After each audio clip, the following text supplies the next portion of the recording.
ఏలే అనుకుంటా. ప్రగతి వాళ్ళు ఇల్లు ఇదేనండి? మీరెవరు? అది రోజు ప్రగతి ప్రగతి అని అరుస్తూ ఉంటారు కదా, అలా తెలుసు నాకు మీ ఆవిడ పేరు. పక్క అపార్ట్మెంట్ లోనే ఉంటాను. అయినా ఏంటండి రోజు ఎంత గొడవ పడుతున్నారు? ఓ సారీ అండి, ఇక గొడవ పడం. అయ్యో మీకు కళ అర్థమైందా? దయచేసి గొడవ పడండి.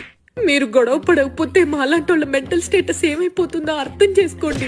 కాకపోతే నాకు కొన్ని కండిషన్లు ఉన్నాయి, అవి మాత్రం గుర్తుపెట్టుకుని గొడవ పడడం చాలు. అరే ప్రతిరోజు మీ ఆవిడ వాయిస్ ఎక్కువ వినిపిస్తుంది, మధ్యలో మీ వాయిస్ ఎక్కడో కట్ అయిపోతుంది. మీరు ఇంకా కొట్టుకుంటున్నారో లేకపోతే కాంప్రమైజ్ అయి చచ్చారో తెలవక ఎంత సతమతం అయిపోతున్నానో తెలుసా? మాలాంటి వాళ్ళ మెంటల్ స్టేటస్ ఏమైపోతుందో మీరు అర్థం చేసుకోవాలి. పైగా కొన్నాళ్ళు కొట్టుకుంటారు, కొన్నాళ్ళు కలిసిపోతారు. ఇది ఏమైనా ఎగతాళి పంచాంగంగా ఉందా మీకు? గొడవ పడేటప్పుడు కన్సిస్టెన్సీ ఉండాలి, లేకపోతే మాలాంటి వాళ్ళ మెంటల్ స్టేటస్ ఏమైపోతుందో తెలుసా మీకు?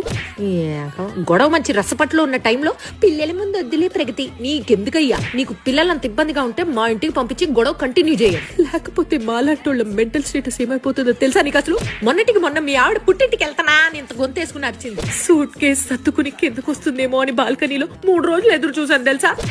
అయినా మీ ఆవిడకి డెసిషన్ మీద నిలబడ్డం చేత కదా, నువ్వైనా చెప్పాలి కదా సూట్ కేసు సర్దుకుని వెళ్ళిపోవా అని.